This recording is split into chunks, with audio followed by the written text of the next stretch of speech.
Vedare tinokuchingamidzai zvekare kune chimwe chirongwa pano paZim Facebook Secrets and Confessions. Tadzoka zvekare nemamwe mamessages. Regedzai tibva tapinda mumamessages edu atadzoka takakubatirai. Message yedu yokutanga yakamira sekudai so: hanzi makadi zvenyu mukoma, ndinokumbirawo kuti munge muchindiposterawo nyaya yangu makavigawo chitupa changu. Mukoma nacho ndinoda kureurura kuti ndine makore 30 years ekuberekwa, but iriwo ndiro basa randinoita. I know kuti confession yangu inokwanisa kundipinzawo busy, saka please musazoshare mafone numbers angu kana nani zvake. Basa rangu mukoma nacho nderekuti iniwo nditori nemagroups angu andiinawo paWhatsApp. Magroups awa ndakatongomakumbirwa neumwe murume akabva angoya kuinbox kwangu kuFacebook akabva ati, are you a Zimbabwean? Ndikabva ndati hongu, I am a Zimbabwean. Akabva ati, can I have your number? Ndikati why uri kuda mafone numbers angu? Akabva ati, just give me your numbers and you are not going to regret. Ndakati ndamupa mafone numbers akabva ati, unokwanisa here kunotora mari yanda kutumidzira? Ndikati like really? Ndokubva tazotanga kutaura paya, ndikabva ndazonotora mari iya. Akabva achizondiudza kuti ainge achida kuti ndige tichigadzira magroup. Ndikati okay, wanditi ndige tichigadzira magroup anokwana iwo kuita 4, uri kuda kuti ndige ndichiita sei nawo magroup awa? Akabva anditi uchaona zvichazoitika mumagroup imomo. So currently ndine magroup mukoma, I think anotosvika kuma9 ikoko andiinawo. I'm going to count them. Saka magroup awa akazara nevakadzi masingle vanenge vari single and searching. Saka kana uri murume, it's not like I won't know kuti you are a man, because nditori nenguva yekutoti magroups angu ndinototi kune munhu wose ari mugroup ange achizoita a voice note. Saka ndinowanzokuisa malinks emagroup angu mumafacebook dating groups uye zvekare nepamawhatsapp. Vanhukadzi vanopedzisira vava kungotumidzirana malink kana kuita zviya zvekusenda an invite, then I'll accept that invite. But chavasingazivi ndechekuti ininiwo nditori permission. Zvimwe kuda ndiyo satanism yacho iyoyo, because murume uyu anotongondibhadhara kuti ndige ndichizadza magroup awa nevanhukadzi vanenge vari single and searching. And muone zvenyu, pavakadzi vose ava vari mumagroup angu, vazhinji vacho vanozoya vachitondiudza mahorror stories after they would have found men. Vamwe varume vandinotoendesa kwavari vakadzi ava, like vazhinji vacho vanotoya vachitoti munhu uya wawakazondipa takazoti tiri kuhotel, munhu uyu kwava kuburitsa nyoka mubhegi rake, iye nenyoka yake kwava kutonyangarika. So I know kuti zvinhu izvi zvandiri kuitiswa zvine satanism mukati. Plus pakatomboitika imwe case mugroup makapinda umwe musikana ainge aine 14 years, ndikabva ndazomurongera rimwe dhara, even though I knew kuti ndo zvainge zvatoitika ipapo to other group members. Ndakatoita sekunge painge pasina chandaige ndichiziva. Mwana uyu akaenda akanorarwa naye. Pakazoita dambudziko ndepekuti ainge abatira pamuviri, ndopa zvakabva zvachizozivikanwa. Mukoma ndakangoudza muNigerian uya akabva ati, do not worry, we are going to sort it out. Uyu musikana wandiri kutaura nezvake haatomborina kana mwedzi inokwana kuita 6 kubva zvaakashayika. Mukoma nashe, kana mukaposta nyaya yangu ndizivisei, ndichange ndichizotevererawo ndiri mucomment section. Ndapota kana kukauya munhu achiti anoda mafone numbers angu, do not share my phone numbers. Mari ndiri kuita kana kubasa handichatomboendi, but ndiwo maitiro acho awa andiri kuita mari mukoma. Tell me when you post my story. Hey, vedari ndo message iyo yandakatumidzirwa ichibva kuna ndo message yandakatumidzirwa ichibva kuna vahanzvadzi vedu. Zvakangoma hazvo vedu way. Strange things indeed they do happen in this world. Pakaipa shuwa kutengesa mwana ane 14 years, on top of that mobva mamuurayisa, mumuitira mhiko. Mune moyo wakashata vahanzvadzi. Regedzai tibva taenda panyedu inotevera. yedu inotevera yakamira sekudai so. Hanzi makadi zvenyu mukoma, ndinokumbirawo kuti munge muchindiposterawo nyaya yangu makavigawo chitupa changu. Mukoma nashi ininiwo ndiri murume uye zvekare ndine makore 56 years ekuberekwa. Ndine imwe friend yangu uyo akazoshayika apo patainge tiri kuma 20 something.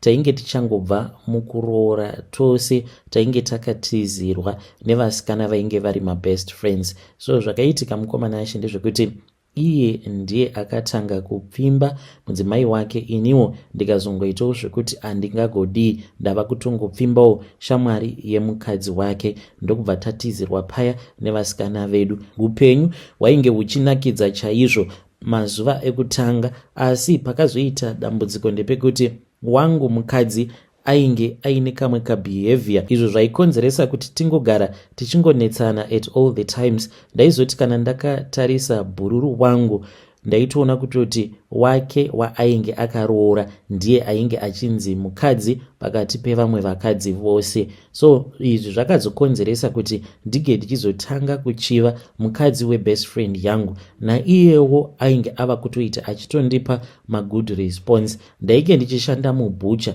zvino aiti kana akauya kuzotenga nyama mubhucha aibva azondikumbira kuti ndige ndichimuitira top up. Dzimwe nguva aitoti kana ndamupa nyama paya pakuda kuzonorova mari patil obva ati handina kana mari yandinokupa. So aingova munhu wekuti aingogara achiita majokes. So ndakangozviona sekunge munhu ainge ava kutondida, ndikabva ndazomusvitsa shoko. To my surprise akabva aramba, akabva ati hazviite. Mukoma izviwo ndizvo zvandakazoita kuti ndige ndichikuudzaiwo bhawa racho kwazvakazoitikira zvinhu izvi panoti netsei. Ndaiva nomumwe mudhara zvekare wandainge ndichiwirirana naye. Mudhara uyu vanhu vazhinji vaitomuziva kuti basa rake rainge riri rekurapa. One day ndakagara naye pasi ndikabva ndamuudza kuti ndainge ndichida kuti sawira wangu ange achizofa. Mukoma nacho akabva ati kana kuri kunzi ndainge ndichida kuti ange achikasika kufa, the only solution was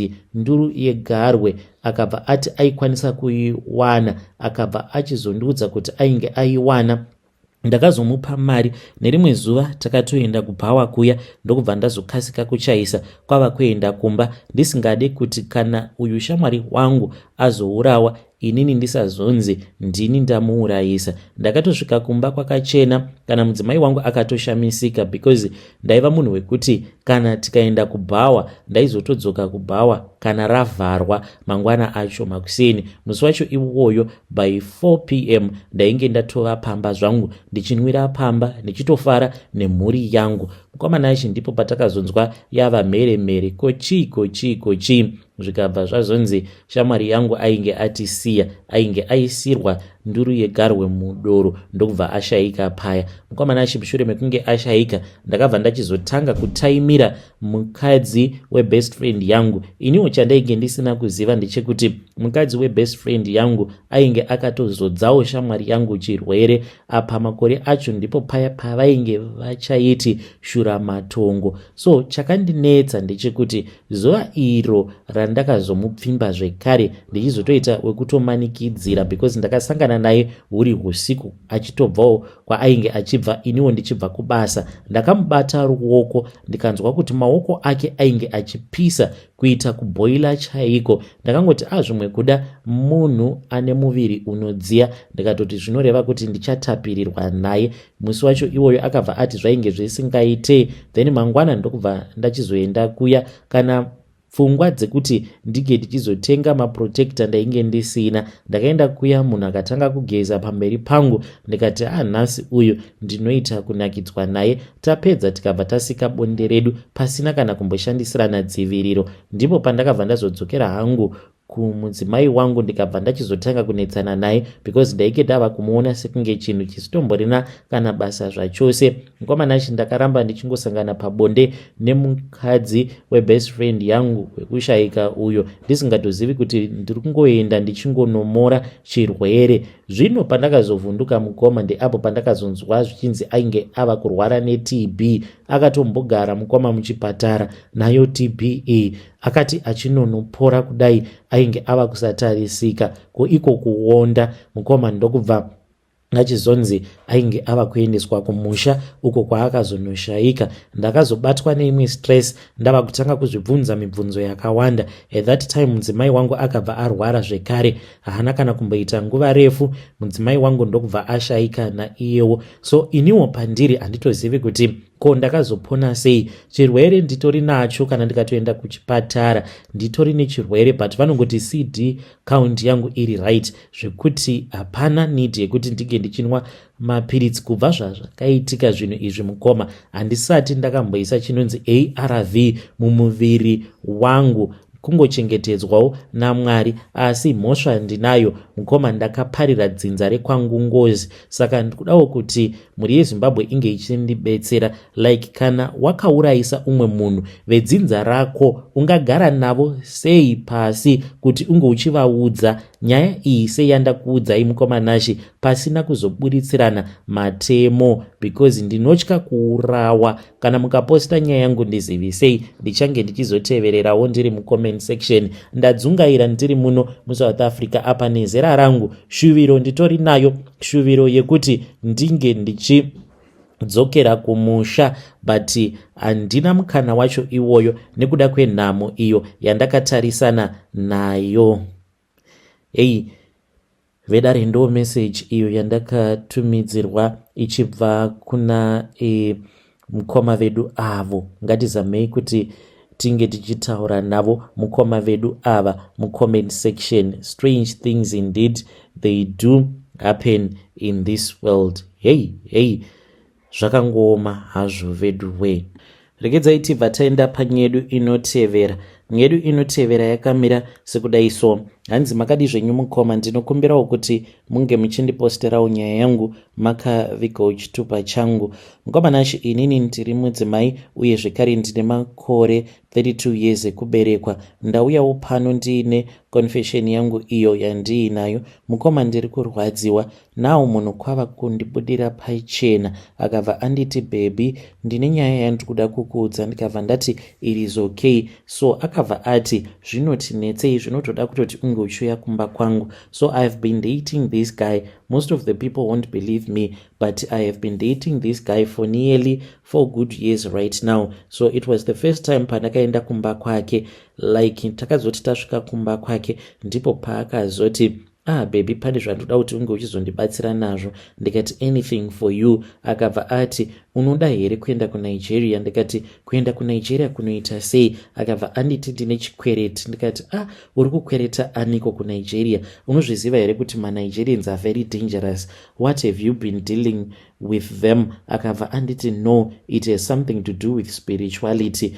Kwava kuti huya kuno takabva tazoenda mune imwe room, it's like a pantry. They used it as a pantry before. Apa yainge iri very junk and very smelly. Akabva anditi so this room babe haitombobvumidzwe kuti inge ichivhurwa mawindow, uye zvekare mhepo haitotendedzwe kuti inge ichipinda muroom munomu, nekuti ndimo mandinoitira zvinhu zvangu zvose munomu zvinozondipawo mari. Ndikati what are you trying to say? Akabva anditi baby, ndakanyepera vabereki vangu ndikabva ndavaudza kuti ndiri kuenda kunonamatirwa kuNigeria, asi ndakati ndasvika kuya I then discovered kuti the pastor, he was a fake prophet. Zvino ndakati ndongodzungaira ndichitenderera muLagos, ndopa ndakabva ndachizosangana neumwe murume uyo wandakazotaura naye. Ivo vakabva vazoti huya tiende newe. Vakabva vazoenda neni kune imwe temple uko kwavakazonondiita initiation yacho yekuti ndige ndichikwanisa kuitawo mari. Ende pandakazodzoka kunoko ndakabva ndazotemererwa zvirango zvekuti mwana wangu aifanira kuti ange achizofa. Ende ndikabva ndazoita saizvozvo. Ndakatoenda kumochwari ndikabva ndachizonotora nzara dzake uye zvekare ndikamugera bvudzi ipapo paainge achiri kumochwari. Saka baby, ndoda kuti unge uchizoenda neni kuNigeria. So mukoma, nezvose izvi zvandakaudzwa nemunhu uyu, ini ndava kumutya, but at the same time ndiye munhu ari kutondibatsirawo upenyu munongozviziva kuti muno muzimbabwe hwakaoma. Dai anga asiri iye, hamene kuti kutaura kudai ndingadai ndiripi. Like even my parents, they really love this guy, but they don't even know kuti munhu uyu he has since come clean with me, and ari kunditi kana tikagara taenda tose nziva kuti iwewe neni tinenge tatova nyama imwe chete. Pane zvose zvatichange tichazoita tiri tose. Mukoma zvinoita here kuti tige tichienda naye murume uyu kuNigeria? Please help me. Ndichange ndichizotevererawo ndiri mucomment section. Hey, vedare ndo message iyo yandakatumidzirwa ichibva kuna vanzvadzi vedu. Ngatizamei kuti tinge tichitaura navo vanzvadzi vedu ava mucomment section. Musaenda vanzvadzi kuNigeria ikoko nekuti munokwanisa muchingoudzwa kuti ye ndiperekedze, yeti ndimi sacrifice yacho. Hameno zvenyu mukaendako kuNigeria, it is too far. Ngatizamei kuti tinge tichitaura navo mucomment section. Regedzai tibva taenda panyedu inotevera. Nyedu inotevera yakamira sekudai so. Hanzi makadi zvenyu mukoma, ndinokumbirawo kuti munge muchindiposterawo nyaya yangu makavigawo chitupa changu. Ndauyawo pano ndiine confession yangu iyo yandiinayo. Iniwo ndine dambudziko rekuti ndinopota ndichishora murume wangu, like I compare him nevamwewo, like kutaura kudai so patori neumwe uyo ava kugara pamba apo patinogara. Saka iye anoita zvokunwa doro, like every weekend anenge achitoita ebrai. Iyo nyama yacho yaanenge achigocha inenge yakawanda. Apa ukatarisa mumba munenge musvitomborina kana anything, in which zvava kukonzeresa kuti ndige ndichingoshora murume wangu nekungogara tichingonetsana nguva dzose. Mukoma kana mukaposta nyaya yangu ndizivisei, ndichange ndichizotevererawo ndiri mucomment section. Chiko chinokonzeresa kuti tige tichishora murume? Ndapindwa nemweya wakaita sei? Idzo nyama idzi dzavanoenda kunotenga vachizodzigocha ndo dzakonzeresa here kuti ndizoona sekunge murume wangu asitomborikana chinhu? Munongozviziva kuti kana life yakaoma munokwanisa kutombochovha musina kudya beef. Apa baba ava each and every weekend vanenge vachigocha beef yakawanda zvokuti vanozadza zidish. Apa vanenge vava kungonditarisa zvavo, ndinenge ndongovatarisa ndichingonzwa mwoyo wekuda nyama iyo yavanenge vachigocha. Yo, vedare ndo message iyo yandakatumidzirwa ichibva kuna vanzvadzi vedu. Matobvuma here kuredzwa nebeef? Ngatizamei kuti tinge tichitaura navo vanzvadzi vedu ava mucomment section. Hapamborina mhepo iripo, chingodzika mai chete. Vanzvadzi siyanai nebeef dzevanhu. Ngatizamei kuti tinge tichitaura navo mucomment section.